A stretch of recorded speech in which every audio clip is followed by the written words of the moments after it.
Radili ste stvarno ogromno više ovih seminara, tečaja i tu, mislim, na Bledu i u Mariboru. Velike grupe, veliki auditoriji, neki manji. Što tebi lično više te privlači, ako je grupa neko više mala, intimna ili da je veliki auditorij, ne znam, 100-200? Svaka grupa ljudi je meni izazov. Sasvim je svejedno da li je njih 10 ili 50. Ja ću pristupiti na isti način, ja im se na isti način obratim, isto ću im znanje prenijeti i potrudit ću se svakome pojasniti ukoliko nije razumio, bez obzira koliko ljudi u grupi bili. Stimulira me u svakom slučaju predavanje i bez obzira koliko ljudi bilo prisutno, ja se na isti način njima posvetim. Vjerovatno kroz sve ove godine toliko studenta što je prošlo, si vidio, već imaš neku intuiciju kad dođu, ne znam, studenti prvi dan, pa već znaš možda ovaj će biti dobar, ovaj ne. Kako to gledaš na to? Ili se to može znati unaprijed ili to vrijeme pokaže?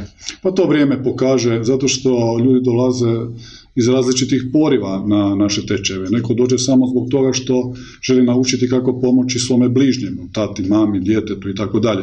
Dok opet ima onih koji žele jednog dana biti profesionalni bioterapeuti. Tako da sve to ovisi na kraju o njima samima. Koliko će se oni predati tom poslu? Dakle, mi im pokažemo osnove ove metode. A stara poslovica kaže da praksa čini majstora. Dakle, sve to na kraju opet ovisi o njima. Tako da oni imaju svoje različite i živote i sudbine i teško ja mogu naprijed reći ko će od njih biti dobar. Ali u svakom slučaju, da bi jednom netko bio baš profesionalni bioterapeut, ipak mora imati, tako da kažem, jedan viši stupanj empatije, osjećaja za drugog čovjeka, da to ne radi makinalno, nego da jednostavno se prepusti u želji da pomogne bolesnom čovjeku.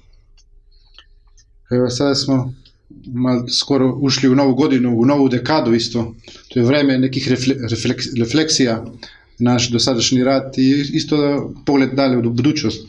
Što su tvoje neke želje za tvoju ličnu budućnost?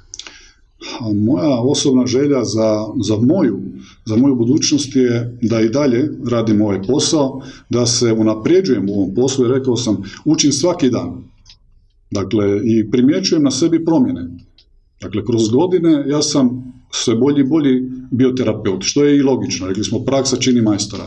I to je moja želja, da jednostavno jednog dana mogu za sebe reći da sam masi ljudi učinio dobro i da sam stasao u jednog vrhunskog bioterapeuta. Super. A šta kažeš na viziju i budućnost ove metode? Šta želiš da bi ova metoda možda još dostigla ili u kom pravcu išla ili kako? Ja sam siguran da će ova metoda i dalje napredovati. Ona je toliko moćna da je neće ništa moći zaustaviti. Ljudi su to probali kroz dugi niz godina, dakle i kao pacijenti i kao naši učenici i uvjerili su se koliko je ovo moćno. Tako da će se, siguran sam, ta metoda i dalje razvijati, sve više i više ljudi će kroz godine prakticirati ovu metodu i ja sam sretan zbog toga. I naravno učinit ću sve da to tako bude. Super. A recimo, možda za kraj, kako gledaš, znamo da skoro svaki vikend je tu masa pacijenata, puno studenata dolazi. Imaš želju da bude još više toga ili da se nekako to stabilizira, više učitelja, više pacijenata, čak možda više učitelja želiš možda ili za ovu metodu, kako je tvoje želje isto, da kažem, lične? Mi ne možemo, koliko nas je terapeuta u ovom timu, ne možemo odraditi sve one ljude koji bi htjeli doći kod nas na terapiju. Tako da je ta edukacija kroz same tečajeve vrlo bitna za razvoj i budućnost naravno ove metode i samim time logično moja je želja da što više ljudi nauči kako tretirati ovom metodom, kako prakticirati ovo znanje, da što više ljudi uživa benefite ovog što je moj otac davno započeo.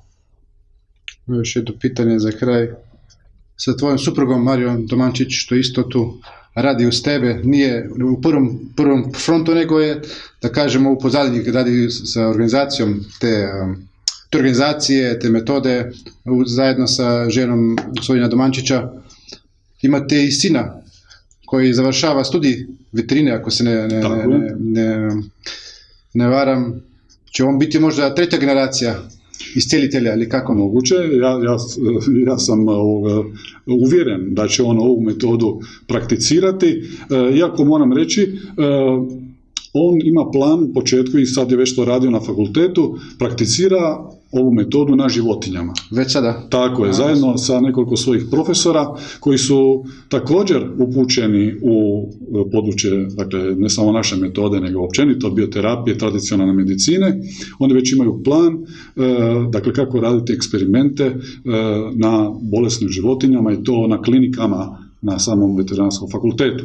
A moj sin, on će naravno to prakticirati i dalje. Znači nije ni skroz počeo, pa već širi metodu. Kako da ne? Jer ova metoda je učinkovita kod svih živih bića. Dakle, nije ona samo za liječenje ljudi, već se njome može tretirati i životinje i biljke. Neku poruku za gledatelje, to je pogotovo ovaj intervju će ići na YouTube, na naš kanal, možda kažeš, napraviš neki kako se kaže, povabilo ili samo neke želje.